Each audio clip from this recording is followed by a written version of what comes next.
জীবনে সুখী হতে চাইলে এই তিনটি কথা অবশ্যই অবশ্যই মেনে চলুন। নাম্বার 1, কারোর বাসায় আপনি ঘন ঘন যাবেন না, এতে আপনার উপরে সে বিরক্ত হতে পারে। তাছাড়া কারোর বাসায় ঘন ঘন গেলে নিজের ব্যক্তিত্ব বলে আর কিছু থাকে না। আপনার যে সম্মানটা এখন আছে সেই সম্মানটা কিন্তু থাকবে না। সেজন্য কারোর বাসায় ঘন ঘন যাবেন না। ঘন ঘন গেলে আপনি যে একটা মানুষ সেটা তারা ভুলে যাবে। আপনি যখন খুব কম যাবেন, খুব ঘন ঘন যাবেন না, তখন দেখবেন আপনি তাদের কাছে একটা ভ্যালু পাবেন, অন্যরকম ভ্যালু। কিন্তু আপনি যদি বেশি ঘন ঘন যান, তখন দেখবেন তারা আপনাকে আর ভ্যালু দিচ্ছে না, সেই আগের জায়গাটা আপনাকে আর দিচ্ছে না। সেজন্য কখনো কোনো মানুষের বাসায় ঘন ঘন যাবেন না বা যাওয়া উচিত না।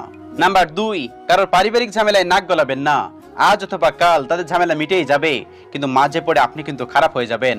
সেজন্য কখনো কারোর পারিবারিক ঝামেলায় নাক গলাবেন না। যাদের ঝামেলায় নাক গলাচ্ছেন, আপনি কি একবার ভেবে দেখছেন তারা কিন্তু আপন মানুষ। আজ অথবা কাল তাদের এই ঝামেলা মিটে যাবে, আপনি কিন্তু মাঝে পড়ে খারাপ হয়ে যাবেন।